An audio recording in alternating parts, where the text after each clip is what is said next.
Okay, so remember when I mentioned before that good old Pav, whenever somebody mentions something new, or maybe something that's been around for a while but new to him, that he winds it into his story.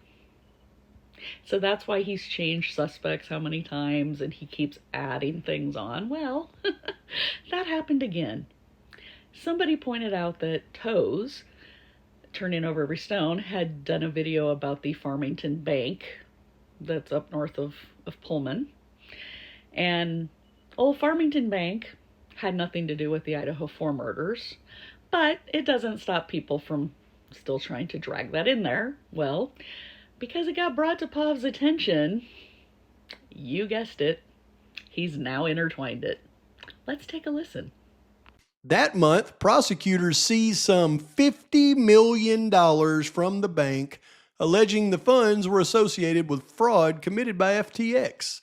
And you can see over there about the $700,000 in assets that were seized from Mr. Bailey. It's the same seizure, folks. And on November 9th, when he lost all of his money, now there was another issue to be handled. He really... I'm sorry, I shouldn't laugh, but he's really now trying to claim that Jesse James Bailey's forfeitures of assets were part of the seizure of money from Farmington State Bank by the federal government over the whole Sam Bankman-Fried thing, over the FTX. Like, you cannot make this shit up. The guy actually thinks this is true. No. Jesse James Bailey's forfeiture of assets had nothing to do with Farmington State Bank at all. But because somebody pointed this bank out to him, now he's got to weave it into his little story. Got to weave everything in. But I also want to clear some things up again, because what drives me the most nuts about him is he's so careless with putting people's names out there and accusing them of being involved in this Idaho 4 murders. Now, not saying that some of these people are saints, because some of these people do have criminal records, but there is nothing tying these people to other groups of people. Like, there's groups, yes, that are tied together, but not tied to the other groups. So let's take a look. First of all, he wants us to believe that Skylar Meade and Nicholas Umpenauer were working with Jesse James Bailey to kill the 4 students at 1122 King Road. Now, here's the deal. We know that Meade and Umpenauer are white supremacists. We know that Jesse James Bailey is also in an Aryan drug gang. But these are gangs in 2 different states. People with 2 different territories. And Pav likes you to think that this whole omerta thing means that these gangs work together and that these different drug cartels work together, but that's not what happens. There's a hierarchy, there's power struggles. These gangs and cartels are competitive, okay? And they're territorial. It would be rare for any of these guys to get together to go after some perceived snitch's family members. If they were ever to get together, it would be to take down the feds, for example. Like if they had a way of taking down a threat from the federal government. But just to go to a house and kill 4 people that are not even the direct people that were allegedly snitching, which none of the family members were snitching, but even if they had been, that's just not going to happen. I mean, this is a ludicrous of theory as guys from 4 different fraternities all getting together to go commit a murder. That's just not how it works. There is absolutely no shred of evidence at all that shows that Jesse James Bailey even knew Umpenauer and Meade. Now here's Pav's next imaginary connection. He seems to think that Umpenauer and Meade knew Tyson Farley and Tanya Rhodes. And then We know Tyson Farley and Tanya Rhodes knew each other because they got busted together. We also know that Tanya Rhodes knows Michael Burrows because they were dating and living together and also got busted together. But then Pav also wants you to believe that these people all know Maddie Mogan's dad, Ben, and stepmother Corey. Ugh, there's absolutely no shred of evidence on that. Pav also wants you to believe that Umfenauer went to Florida because he was looking for Burrows. And that's why he went down there and then came back, because he knew Burrows was looking for Burrows. Well, no, Umfenauer was actually living down in Florida. So after he got released from jail in Idaho, he was living down there because his mom and several of his siblings live down in St. Augustine, Florida now. So he didn't fly down there looking for Burrows. And I can just hear Pav now saying, oh, but if he went to Florida, how do you know that they don't live near each other? His family probably lives right near Burrows because they're probably in business together. Well, no. Burrows and his sister, not his wife, his sister, live in Lehigh Acres, Florida. And Nicholas Umfenauer's family lives in St. Augustine, Florida. They're about 5 hours apart. Now, I suppose in Pav world, that's proximity, because if they're in the same state, they must all know each other, because that's how he seems to operate. But I digress. Let's move on.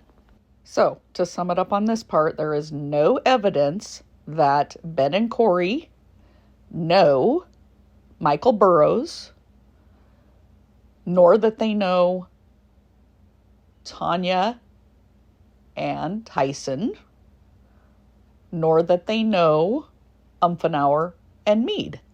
There's also no evidence that Umfenauer and Meade know Tanya and Tyson or Michael Burrows.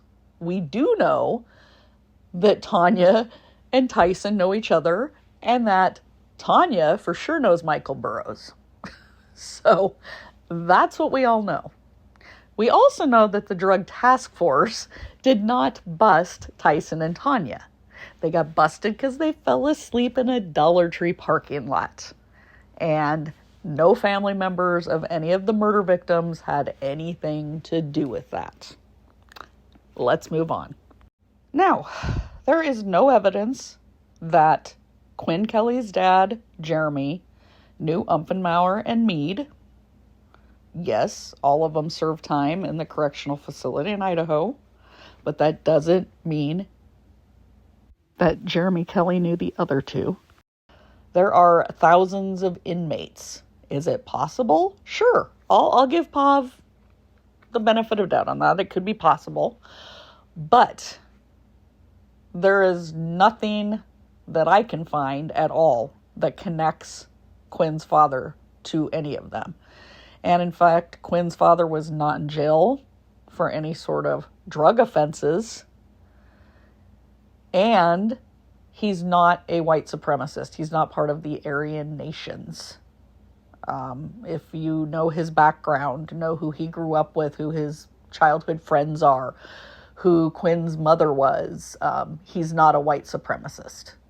So it's absolute slander by Pavarotti to continue calling Quinn's father a member of the Aryan nations.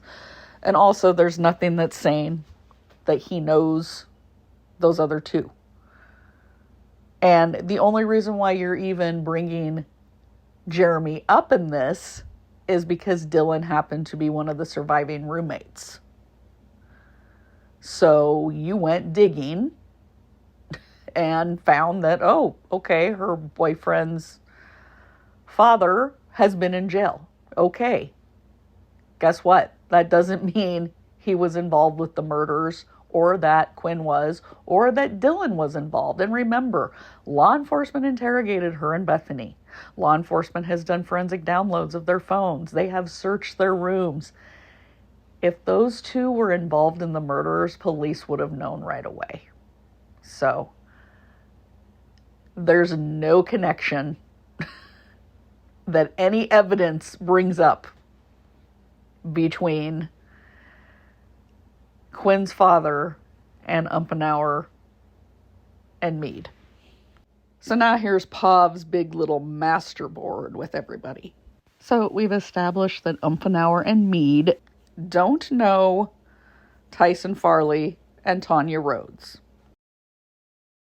But now he also drags Kelly Farley into this whole situation. And there is no evidence that Kelly Farley knows Tyson Farley, even though they have the same last name.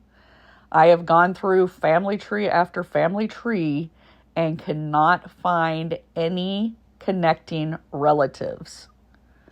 Now, yes, I know Pov found that some of the grandparents got married in Orofino, but I looked up those grandparents and could not find where they were connected to the same line that Kelly is from. So, we also do not have any evidence that Kelly knew Umpenauer or Meade, or that she knew the three guys from Jesse James Bailey's gang. Now, see, Pov is trying to claim they may have known each other because at one point Kelly Farley lived in Oregon, and at other times some of these guys traveled through Oregon or got speeding tickets in Oregon, or one of them had a grandma that lived in Oregon. Again, just having the same last name or living in a same region doesn't mean you know the person. So I'm going to put the little sticker there that Kelly Farley doesn't know the Jesse James Bailey people, or Tyson Farley, or Tanya Rhodes. Also, he has that wrecked Elantra in Oregon there, and he's trying to claim that Kelly Farley had that in her possession, but there is no way she would have had that in her possession. It belonged to a woman in Colorado. So unless Kelly Farley went and stole it from that person, which there was no police report stating that it was stolen, there is no way that car was in her possession. And that car is, in fact, not related to this case. Now, the next people he just recklessly throws in here is another Umpenauer. This time Ryan Umpenauer, and a person that this Ryan was arrested with. Now, Ryan is the one with the long hair in the upper right corner. Pavarotti is saying that this is Nicholas Umpenauer's brother, but it's not. From what I can find, he's a distant cousin. His father is not the father of Nicholas Umpenauer. They don't even share the same grandparents. Again, I digged into the family tree. They come from the same areas of Idaho. Well, what I'm finding is these are all LDS families. And if you know anything about LDS, and this is nothing against LDS families, but they have a lot of children. And when you have a lot of children, there's big family trees, and there's a lot of third cousins twice removed, and just distant relatives. So they have the same last name. They may have come from even the same family back in the old country, but now that they're here, they're not relatives or close relatives at all. So this Umpenauer, I am not finding has anything to do with Nicholas Umpenauer. Okay. And remember, Nicholas's mom lives down in Florida. His siblings live in Florida. This Ryan Umpenauer's dad is named Joshua. Nicholas's dad is named William. Completely different families. So I'm going to put that little no symbol there for a relation there as well. Okay, moving on to the next couple names that Pov just recklessly spit out here as being involved is Gerald Don Henderson and his partner Ron Thompson. Now, Gerald Don Henderson was murdered by Skylar Meade and Reed Umpenauer. They went to his cabin in Orofino after the prison break and murdered him. Nicholas Umpenauer did live for a short time with Henderson and Thompson. They took him in to help him out when he was having a difficult time with his father. But they kicked him out because, as Ron Thompson said, he scared them. He was talking about wanting to kill people. So, for whatever reason, After they broke out of prison, they went and killed Henderson. Now, Pavarotti is trying to claim that they killed Henderson to send a message to Ron Thompson because he is Kelly Farley's uncle. But he is not Kelly Farley's uncle. So Ron Thompson's sister is Sherry Thompson. Sherry was married to a short time to Kelly Farley's father. But she divorced him. She had a son with Farley. But Kelly is not her daughter. Okay? Kelly is Gerald Farley's daughter with his second wife. Okay? So Ron Thompson is not related to Kelly Farley. His sister Sherry is not related to Kelly Farley. Kelly's mother lives out of state. She's not in Idaho. Okay? Her mother's name is not Sherry. I'm not going to drag her mom into this. I'm not going to drag more people into this that need to be put in there. But there's no reason that they would kill Henderson to send a message to somebody that's not even related to a person that they're supposedly trying to send a message to. So we're going to go ahead and we're going to put one of those little no connection stickers there too. And lastly, I'm going to put one of those no relation stickers onto that damn BMW X6 because we've already established that it was bought by Bryson Gill's wife, not by Bryson Gill. And there is no evidence that he picked it up in Spokane and that he knew the Fetty brothers and was up there together with the Fetty brothers. And again, there's no reason to believe these rival gangs and cartels were working together to kill 4 students at 1122 King Road. It's time to talk about what we learned today. Okay, what did we learn today? And you can go over some of my past videos as well where I touched on all these things. What we learned is that none of these people were related to anything with the murders at 1122 King Road. Yes, a few people have connections to each other, like Tyson Farley and Tanya Rhodes, but these aren't people that knew the other people involved in these other crimes, or even people that weren't involved in crimes that Pav has managed to toss in there. He just so carelessly tosses these names out and then claims that people are related that aren't even related to each other because proximity. Yeah, I guess if that's the case, then, you know, I'm related to everybody that's in a 2 square miles of me or something. I mean, or everybody that has the same white pickup as me is involved. I mean, come on. All I can say, I keep saying it, use common sense, read the court documents. You'll see the evidence. It's already been put out publicly. There is nothing evidentiary that leads to any of these people that Pav is trying to claim were involved. And now he's trying to throw in Farmington State Bank. I can't wait to see what he's going to throw in next week. It's going to be fun. Actually, no, it's not going to be fun because this is a murder case with real victims and real grieving family members and friends. It's not fun. And it's not meant to be funny either. And I do apologize if I have poked fun sometimes at some of these other creators.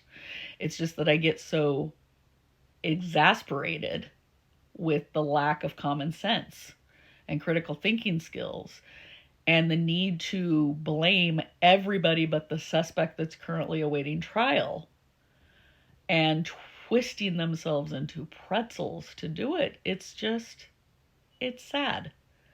And also, I do have a correction to make. I have somebody that did contact me that works for Coffee House Apartments, and Brent Kopaka was not matched there through one of the social programs. He was matched to Jordan Baker and the other roommates through an internal process they have at the apartment system.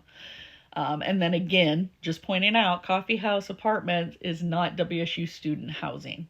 It is privately owned off campus, because I'm still hearing people say that it was student housing. Why was he living in student housing? So I just wanted to clear that up because when I'm wrong about something, I want to let everybody know. I'm fully transparent. And so thank you for contacting me and letting me know. And again, if there's anything you want me to bring up, let me know.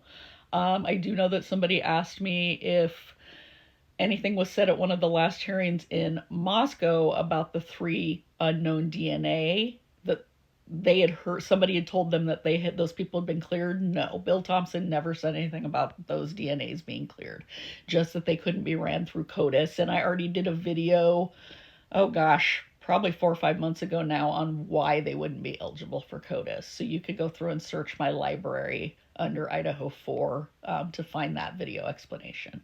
But everyone take care and have a good Friday.